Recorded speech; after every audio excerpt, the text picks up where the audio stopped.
Hello, I'm filming this video about the first 3 episodes of Invincible, Season 3, full spoilers, and I'm going to try and stay away from saying some things that happen in the comics, because I do know some stuff that's happened in the comics, and if you can't tell, if you've ever watched one of my videos before, I don't know, it's just like, weird style. You can see that lamp right there, and that light right there. I have a lot of lights.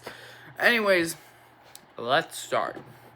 So, I'm just gonna go episode by episode, but first I'm gonna talk about some things that I just wanna say. First off, voice acting. I wanna start positive.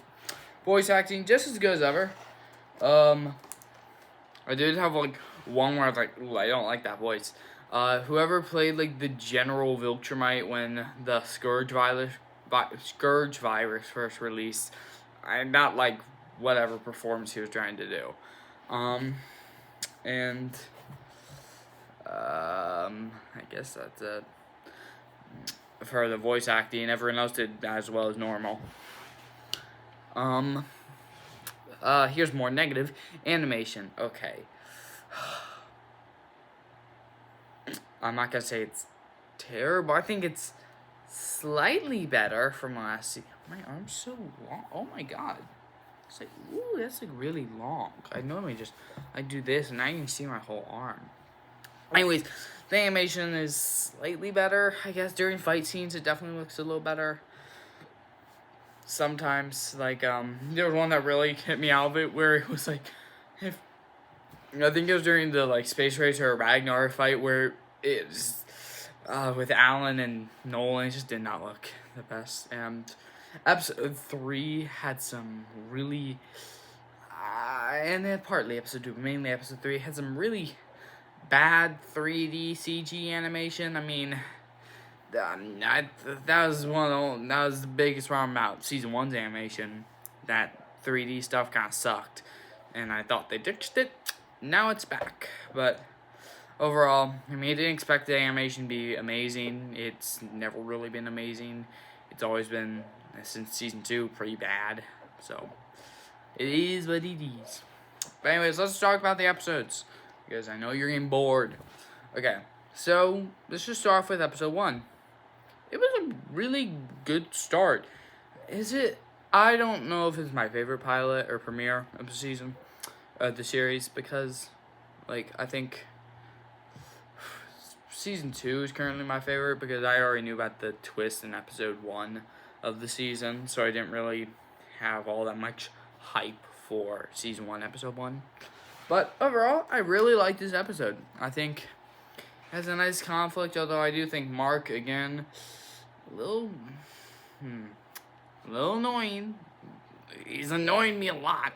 But I do like whatever's going on with Eve. I do think Universa, she wasn't the best. I did actually really like the Sequids coming back. I think this season, two out of 3 times, has done a good job with the returning villains of the Flaxens and the Sequids. So overall, pretty positive. I'm happy about that. I do like how Mark is trying to get killing. And Dinosaurus, well, yes, he does look like Red Barney. Yes, he barely appears. But he's really good. Matthew Reeves gave a great performance. Absolutely, it was great. Yeah, the Conquest escape seems pretty cool. I did literally just finish watching episode 2 and episode 3 today. I did watch episode 1 yesterday. I may be forgetting some things, but yeah. The Guardians are fine. Cecil, Donald, they have a nice interaction. Debbie and Mark have a nice interaction. It feels pretty tense, especially at the start. The cold open was very good. Overall, I did really like the episode. I don't really remember any flaws with the episode. I probably can. I just probably forgot. But I can't really point to any flaws in the episode where I'm like, oh, I did not like that. But there is nothing, amazing about it. I think it's probably the best start the show's had yet. It's really good. But I don't know if it's, exceptional or something. saw someone give it like a 9 out of 10. I probably wouldn't do that. I'd give it like a maybe 8.8 out of 10. But overall, this is going to be a short review for an episode. But yeah, I'm going to give episode 1 of season 4 an 8.8 out of 10. Very good. Now, episode 2, I think is definitely the best so far. A, because Nolan's the best character in the show, and it focuses on him. B, Alan's also one of the best characters in the show, and it focuses on him as well. Although I did find the bit of him, of the sleeping bit, a little annoying. It's just, like, it was, like, funny the first couple times, I guess. But, like, it just, like, they just overused it. Overall, I really, really like this episode. I think Space Racer, I love Space Racer. He's really cool. It's nice to see him, you know. And the Ragnar sequence was really, really good. I really liked it, but I'm going to be a bit negative. I did not like how they escaped the Ragnars. This is why I don't know if it's actually in the comics or not. But it's just really dumb. Like, it is really just dumb. Like, if they could have just had an escape scene where they fly away, that would have been better because it's not dumb. Why this one is so stupid, in my opinion, is because a tiny spaceship is able to block out the sun. That's not how that works. And also, they don't freeze that quickly. And the sun's energy is still going there. That's not how the sun works. Or a star, whatever. That's not how that works. And also, you are a tiny ship. How are you blocking the entire planet when you are you're on the planet, you're in the planet's atmosphere, but you're blocking its entire sun? It does not make sense. Don't like it. I think it's a lazy way to get out of it. That is probably my biggest problem. And I think it is not a big problem because, of course, Alan and Nolan weren't going to die. But they came up with a really, really stupid way to get out of it, in my opinion.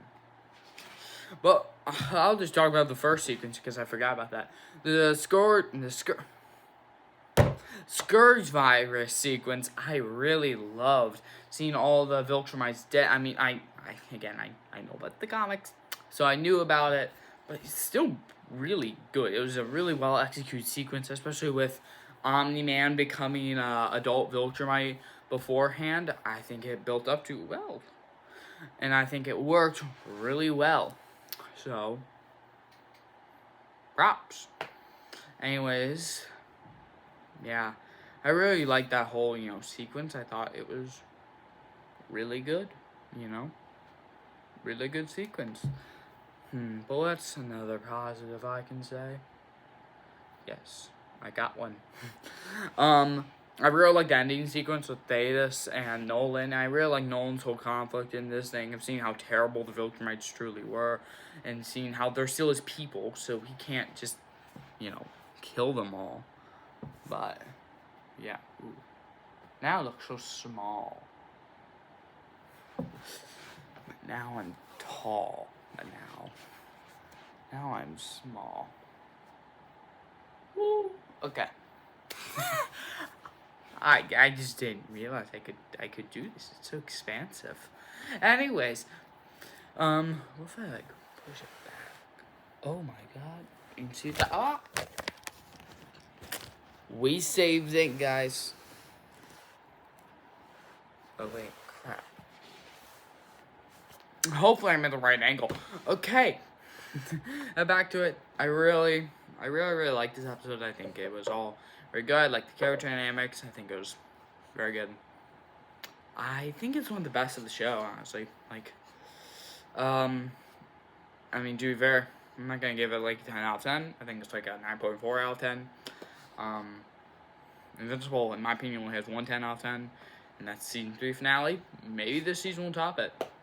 But anyways, I'm gonna talk about episode 3, the longest, which is probably my least favorite, but it also has some really good stuff. Let's start off with the good. Let's do that. Adam, Eve, and Herb struggle really well done. And I really like Mark's struggle. This is maybe the first time I like Mark's struggle. And I think Cecil and Donald are nice in the episode. Or they had nice tea. And the Flaxons coming back. And of course, Rudy and Amanda. Yes, I'm calling him Rudy. He's not Rex. Rudy and Amanda being stranded in the Flaxon dimension is really cool. It is really cool in the comics. And what happens to them, I'm not going to spoil it. But it's pretty big. Although I do have a little bit of problem. Mark was able to keep up with Conquest, and yes, Conquest is holding back, but he's still one of the second strongest Viltrumite below Thrag, and Mark is just able to, he just gets pounded by these two mechs. I don't get it. The power tree on the show sucks. But yeah, also, like I said, this is definitely the rockiest episode in animation. It really just stood out to me. This, like, oh god. But again, really good in some aspects. I do like the Guardians teaming up in this episode with Invincible. I really like a lot of this episode. I think Oliver is good. I like the slight moments between Debbie and Paul. Thought they were pretty great. Sorry, saying Paul reminds me of Paul from Spider-Man.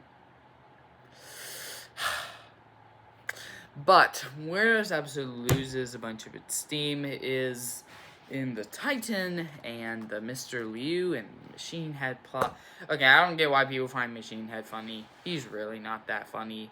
His gag of having the weird voice and doing everything he does is just not funny to me. I really don't like Machine Head, but you know who I don't like more? The stupid dragon. But yeah, I would never think that I would be hating on Dragon right now. And Titan. I think they made for the worst episode of Season 3, and arguably the worst episode of the show. Because Titan, I just think he's a bad character.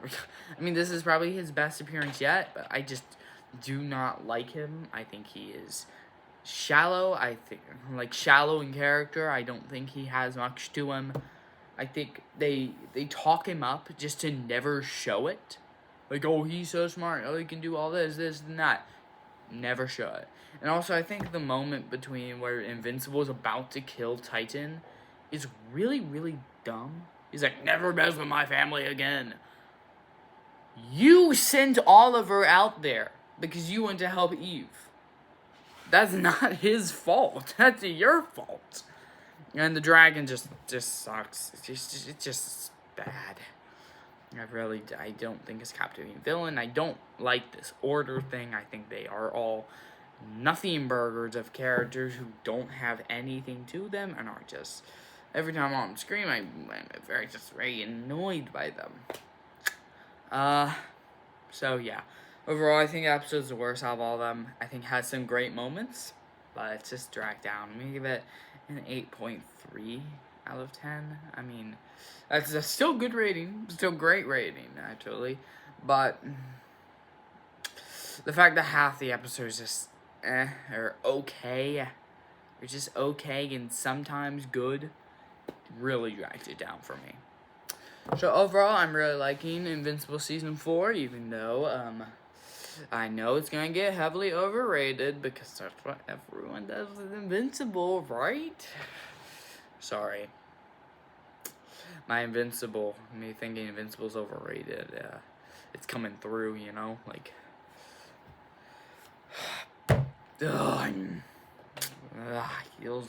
I'm still mad at people who are like, it's the greatest comic book show of all time. No, it's not. I mean, I don't even know. Okay. I'll wait for Season 4 to say what I was about to say, to end. I'll wait for Season 4 to end. Okay. Bye.